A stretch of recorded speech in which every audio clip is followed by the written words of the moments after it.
Teleproyecto, Arquitectura en Televisión. Declarado de interés nacional por la Secretaría de Cultura de la República Argentina.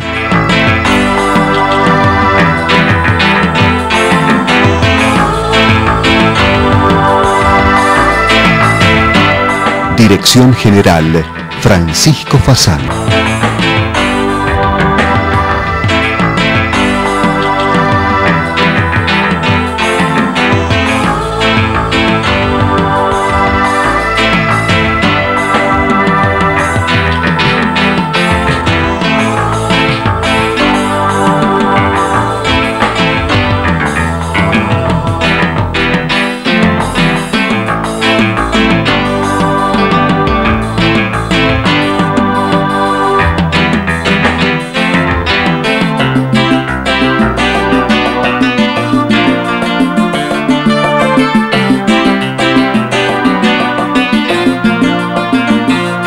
Knauf presenta en Argentina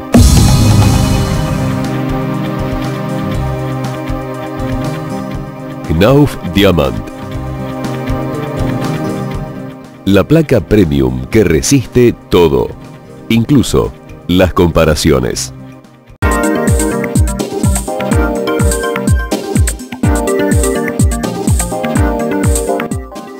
Universidad de Morón, Facultad de Arquitectura, Diseño, Arte y Urbanismo. Sapa Aluminium Argentina ofrece sistemas de carpintería para arquitectura que aportan condiciones de ahorro energético cuidando el medio ambiente. Sapa, cultura arquitectónica.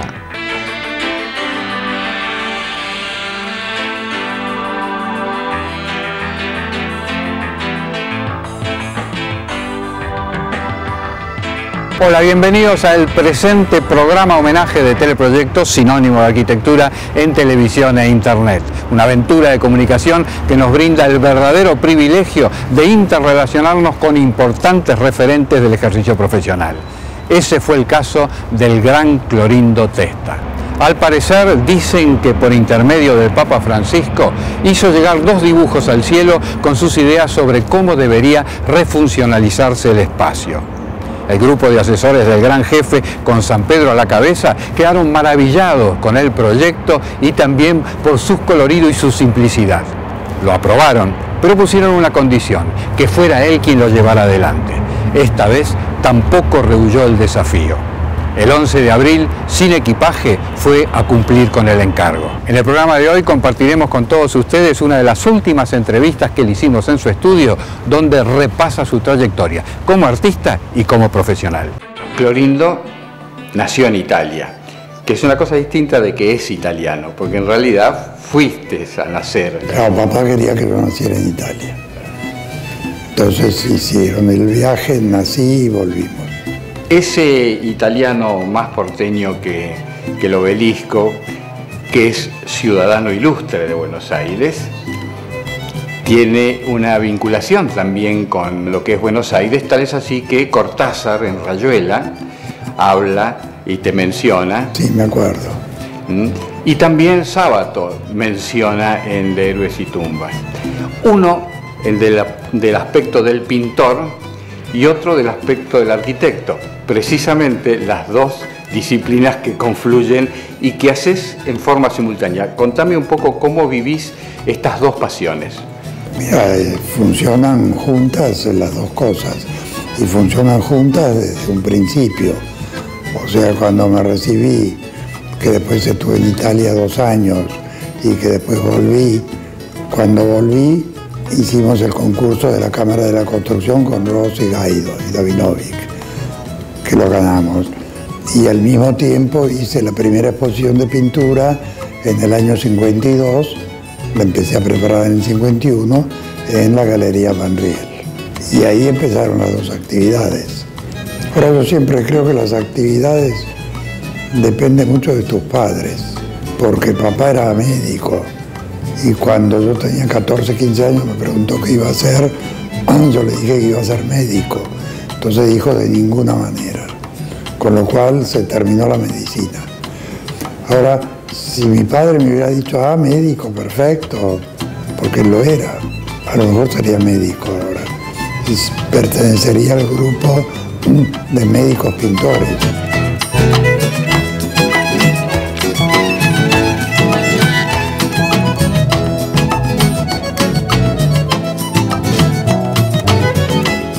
Me acuerdo cuando te nombraron ciudadano ilustre en la legislatura, ahí vos señalaste que en realidad todos dibujamos, ¿no?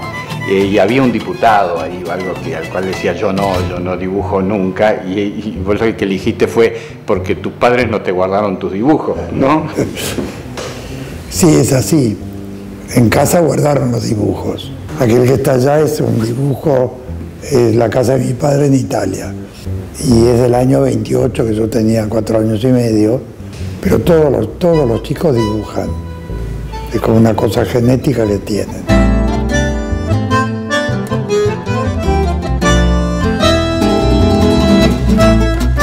Un concurso que ganaste en La Pampa, en Santa Rosa, eso fue en 1956.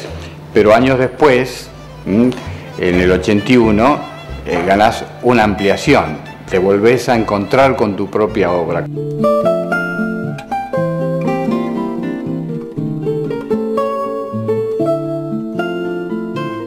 ¿Cómo es esa relación a la hora de proyectar? Porque el concurso de La Pampa empezó en el año 55. Después lo postergaron porque vino la revolución del 55 y lo postergaron al 56, ¿no? Que era el centro cívico y la Casa de Gobierno de la provincia de La Pampa. Que por suerte yo no había visto una carta que habían escrito muchos arquitectos donde decían que antes de hacer el concurso para el centro cívico había que hacer el plan regulador, digamos el plan urbanístico, para ver en realidad dónde tenía que ir el centro cívico y no elegirlo a dedo, ¿no? Por suerte yo no la vi y participé en el concurso, porque cuando le dije a Pancho, Rossi y a Davinovic de hacerlo, me dijeron no podemos porque hemos firmado la carta. Y yo dije, ¿qué carta? Y una que salió y dice, yo no la vi. Entonces yo pude participar, ¿entendés? Absolutamente libre de... Y Pancho y Davinovic y todos ellos y Gaido no pudieron. Aunque después cuando yo lo gané les dije de hacerlos y lo hicimos juntos. Pero ese concurso también es importante porque, viste, era uno de los primeros concursos que uno ganaba, ¿no? En el año 55. Entonces vos podés pensar que ese concurso te da, digamos, es un apoyo moral, te incita, te demuestra de que sos un buen arquitecto, que esto, que lo otro, pero todo eso se acabó, se terminó de golpe cuando le dijeron al interventor, que en aquel momento se llamaba Garmendia, que era de La Pampa, le dijeron, el que ha ganado el concurso es un arquitecto que se llama Clorindo Testa. Y entonces el interventor dijo, pero ese es el chico de Ester. Con lo cual toda la importancia del concurso terminó que el chico de Ester lo había ganado. Ester era mi mamá, que era de La Pampa, mi abuelo. Entonces se conocían de chicos. Entonces cuando sintió mi nombre dijo, pero ese es el chico de Ester. Entonces el concurso del Centro Cívico de La Pampa, en realidad, lo ganó el chico de Ester, que era yo. Después hubo otro hito muy importante en tu camino, que hoy sigue siendo un punto de referencia, que es el, en ese momento llamado Banco de Londres, ¿no? Que es ya una concepción mucho más compleja. Hace una síntesis de ese proyecto. Porque ese fue un concurso privado que se hizo en el año 60. La Casa Central en Londres había mandado a un arquitecto que era Gerald Wakeham, que estuvo muchos años en Buenos Aires, después falleció acá, porque se quedó, ¿no? Para que estuviera un año acá, organizara el concurso, viera qué estudios invitaba, después hiciera un análisis de las propuestas, dijera cuál era la que a él le parecía mejor y que enviara todo al directorio del banco en Londres. Entonces Gerald Wakeham estuvo el año acá, invitó creo que a 4 o 5 estudios que nunca averigüé bien quiénes eran los otros, pero uno era Sánchez Elía, Peralta Ramos y Agostini, que como el año anterior habíamos hecho un concurso en Montevideo, que era el monumento a Valle y Ordóñez, que era un concurso internacional que se hizo a 2 vueltas. Desarrollamos la segunda vuelta, lo declararon desierto el primer premio y después el segundo premio lo ganaron los españoles, el tercero los italianos y la mención la recibimos nosotros. Entonces ahí ya tuvo la vinculación con CEPRA. Con CEPRA y siguió. Pero eso sirvió de base, como vos decís, para después hacer con Sánchez Elía, Agostini y Peralta Ramos, que me llamaron, el concurso del Banco de Londres. Es frecuente a lo largo de tu trayectoria que busques asociarte, o sea, hay muchos de tus emblemáticas obras son con... Claro, porque siempre me gustó estar asociado. O sea, lo único que tuve que hacer, porque ellos habían firmado la carta, era el de La Pampa. No, pero en cuanto terminé, lo gané, me dijeron, les dije enseguida a ellos si no querían participar y enseguida dijeron que sí porque ya se había terminado, ¿no? ¿Cómo funciona esa relación con los pares, a veces muy distintos en cuanto a la forma de proyectar y esa conjunción de ideas hasta llegar a esa fumata bianca final? Por ejemplo, con el estudio de Sánchez Elía, Sánchez Elía era un enérgico así, ¿entendés? Organizador, ¿no? Con el cual nos llevaba muy bien y todo. Agostini, con el cual era fácil, ¿entendés? De cambiar ideas y proyectar, y muy libre, como yo también lo soy, ¿entendés? En cuanto a las soluciones. Entonces funcionó todo muy bien. Peralta Ramos se ocupaba de la otra parte del estudio, ¿no? Sánchez Elía dirigió todo lo que era, ¿entendés? La organización del concurso, la dirección que tenía que tener el concurso, o sea, todo eso, ¿no? Así que fue, ¿entendés? Una organización perfecta. Otro edificio emblemático de Buenos Aires y que también tiene una historia o varias historias en sí misma es la Biblioteca Nacional, también surgió. Claro, ese fue un concurso con Francisco Rossi y con la chiquita Casaniga que después falleció, que era su mujer, ¿no? Ahí hay como varias historias. Una historia casi prehistórica, ¿no? El gliptodonte, para aquellos que no lo escucharon. Claro, ese lo encontramos... Y me di cuenta varios años después, porque debajo del Gran Gomero, cuando la máquina cortó, quedó el semicírculo, ¿entendés?, de la caparazón del gliptodonte. Mitad se destruyó y mitad quedó enterrada. Entonces, al cabo de un tiempo, vinieron del Museo Paleontológico, lo sacaron y se lo llevaron. Ahora, eso lo usaban, yo creo que lo usaban como habitación, como refugio. Porque cuando vos encontrás la caparazón del gliptodonte, nunca encontrás el esqueleto, porque hay un esqueleto, el gliptodonte tiene un esqueleto, una cola, ¿entendés? Eso no está nunca. Se encontraba la caparazón porque le ponían 2 palos y el tipo se sentaba abajo de eso y lo protegía de la lluvia. O sea que sería un ser humano que utilizó la caparazón del gliptodonte como cueva. Y esa fue la que se encontró abajo de ahí, debajo del Gomero, era eso. Y después de varios años me di cuenta que en realidad la estructura del gliptodonte, con la caparazón, las patas largas que apoyaban en el suelo, la cola, todo el cuerpo que estaba suspendido de esta caparazón, ¿no? Y las 4 patas pasaban alrededor de este cuerpo, era, si vos haces un dibujo exagerado, era igual a la biblioteca. Entonces vos podías decir de que el gliptodonte estuvo siglos metido ahí abajo y cuando llegó alguien que se le parecía a él, entonces dijo que había llegado el momento de retirarse. Entonces se fue. Y ese nuevo gliptodonte de la Biblioteca Nacional, que estuvo postergado largamente, tenía desde su inicio una concepción que era con parasoles. Sin embargo, aún hoy seguimos viendo que está sin parasoles. ¿Qué pasó? Claro, si yo me hubiera dado cuenta, tendría parasoles. Pero resulta que me llamó Gancedo, que en aquel momento era secretario de Cultura, ¿no? Entonces me llamó y me dijo que al día siguiente se iba a llamar a licitación, ¿entendés? La terminación, porque ya creo que la estructura estaba hecha, amigo. Y entonces, en el discurso que era Galtieri, termina diciendo, dirigiéndose a los ingenieros, creo que era, que hacían el llamado a licitación que habían preparado, les terminó diciendo: afilen el lápiz. Entonces fue una orden, afilar el lápiz. Entonces, el único rubro, entendés, que estaba global,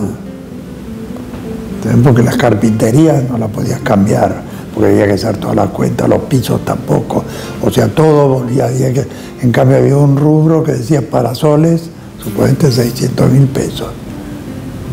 Entonces eso era fácil de quitar, entonces se quitó. Enseguida me dijeron: no, eso es provisorio, porque... pero hay un dicho que francés que dice que no hay nada que dure más que lo provisorio. Entonces eso ha seguido durando y va a estar siempre así. Esperemos que no, capaz. No, porque está reemplazado por los papeles, viste, que le pegan en las ventanas. Y yo creo que eso reemplaza a los parasoles. Es la fachada que da al oeste. La otra fachada sigue sin papeles. Y ahora hay una continuidad también de algo que en su momento estaba previsto, no sé si igual. ¿Cómo es esto que se está llevando a cabo? Al Museo del Libro. Claro, ahí hicimos el proyecto del Museo del Libro, que es un pequeño edificio para guardar los libros antiguos que hay en el depósito de la biblioteca. O sea, hay libros debe haber del 1600 y del 1700 desde ya, que están en una especie de tesoro que tienen, que va a estar ahí y que van a poder ser accesibles al público.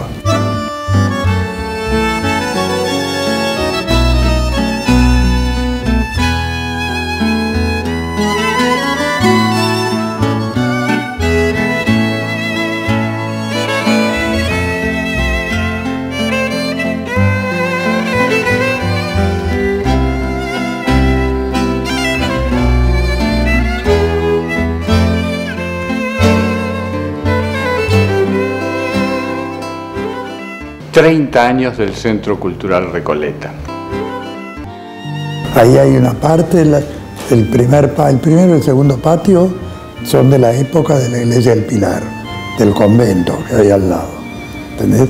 Y viste que las galerías que están ahí, que tienen bóvedas, las bóvedas no son del cielo raso armado, sino que son verdaderas. O sea, toda esa parte es del 1700. Después se fueron agregando cosas. ¿Entendés? La iglesia de Busquiazo es de 1870, 80. Precisamente en el Centro Cultural Recoleta, en la pasada Bienal Internacional de Arquitectura de Buenos Aires, Juan Fontana, socio y amigo del gran maestro, realizó una instalación homenaje recreando su espíritu, personalidad y extensa trayectoria.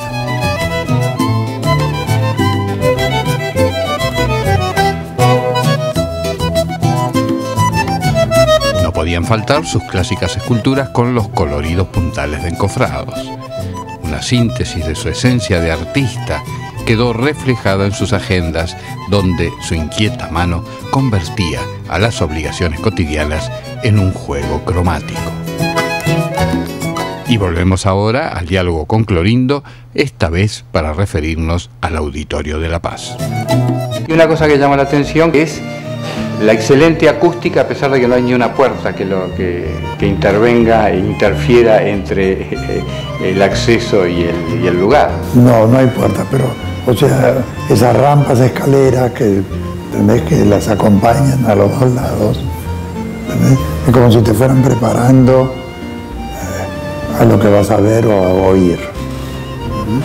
Después, o sea, hubo alfombras, o sea, cosas acústicas, ¿entendés?, que hicieron que la acústica fuera bastante buena.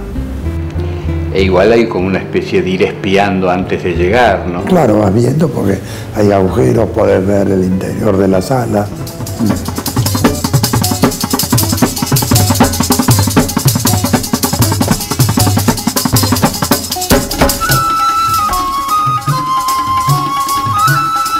se hizo ese patio interior para que el teatro diera al interior, que no diera directamente a la calle. O sea, la gente sale al patio y después sale a la calle. ¿Ves? O sea, son unas cosas que pensamos que quedó, digamos, como armonizado con el contorno. No perdió la escala barrial. No, para nada.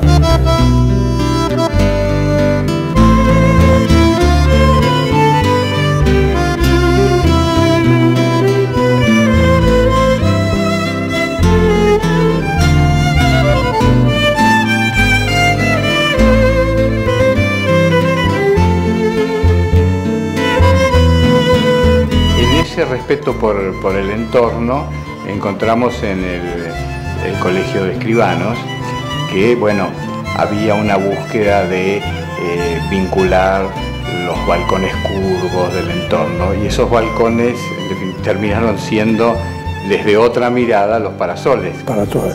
Pero eso me di cuenta después. O sea que es como una cosa instintiva. A lo mejor vos mirás y ves los balcones curvos. Entonces, después, sin darte cuenta, pensás que los parasoles tienen que ser grandes y curvos. Y al final, cuando terminan hechos, quedan armonizando con la casa del vecino.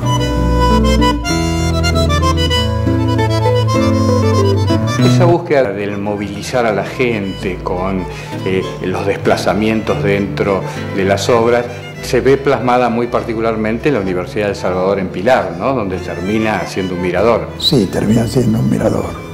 ¿Entendés? Porque siempre es bueno que en tu casa haya un mirador al cual no subís nunca, pero basta que subas una vez sola, porque de eso es del mirador del Pilar, que está mirando el horizonte, porque esto está al costado de Pilar, a 3 kilómetros más o menos de la Panamericana, pero hacia el río.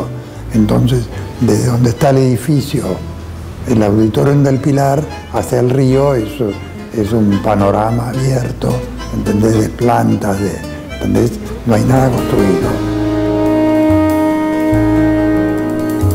En los concursos siempre señalás la diferencia que existe, la relación con el comitente. Hay un comitente real, que es aquel que pide algo y después opina.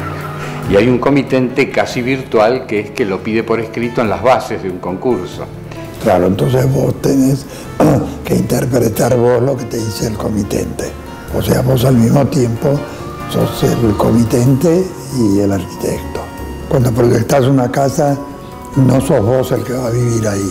Entonces, todas las cosas que te dice el usuario futuro, vos las tenés que respetar, porque es la manera de vivir del otro. ¿Entendés? Si el tipo te dice, yo quiero que el baño esté separado y en la otra punta de la casa, porque me gusta que el baño esté separado del dormitorio. Vos haces un baño que está en la otra punta de la casa. ¿Entendés? O sea, no lo tenés que convencer, no, el baño al lado del dormitorio es mucho más cómodo, porque no, de ninguna manera. ¿Entendés? Si te dice, yo quiero que haya un comedor que quepan 30 personas sentadas. Vos no lo decís, pero ¿para qué va a invitar a 30 personas? La puede invitar de a 10. Entonces haces un comedor para 30 personas.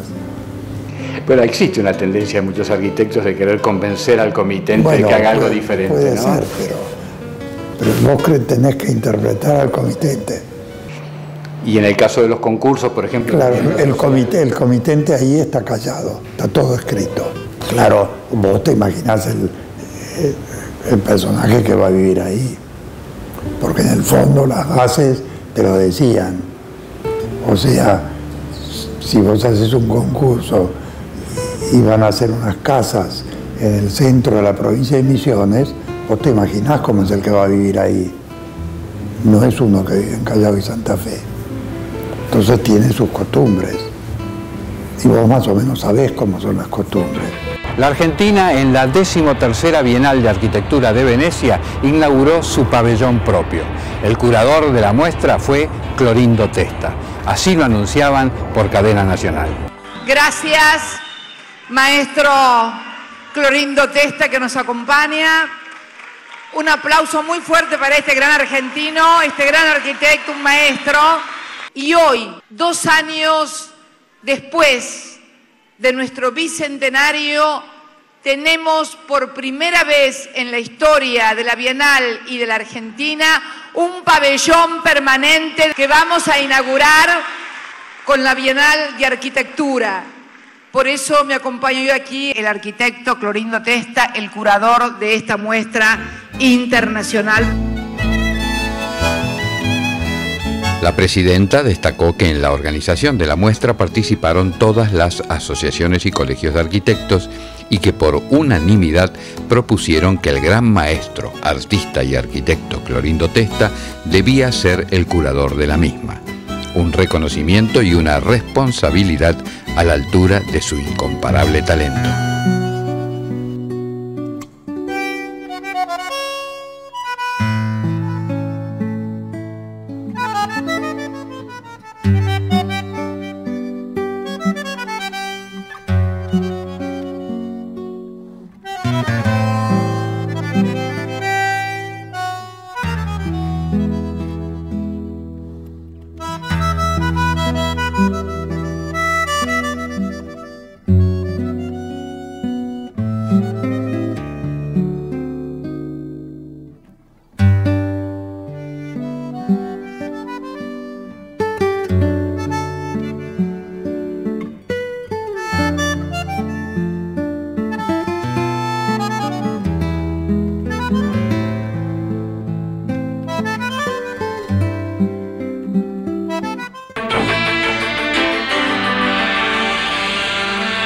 Archivos Activos es la solución integral en equipamiento para empresas, muebles, panelería, sillas y sillones, todos con la mejor terminación del mercado. Archivos Activos, muebles de trabajo. 3060, cuadernos latinoamericanos de arquitectura. Consíguela por suscripción o en los mejores kioscos y librerías. Occhipinti, la excelencia en placares y vestidores, respaldada por un sistema de fabricación totalmente computarizado, garantiza calidad, tiempos y menores costos para grandes emprendimientos. Occhipinti, tecnología en placares. ¿Sabías que en la ciudad ya estamos separando nuestros residuos? En algunos barrios estamos dando los primeros pasos para un tratamiento verde de la basura. Y de a poco se van a sumar todos los barrios. Súmate vos también. Buenos Aires Ciudad. En todo estás vos.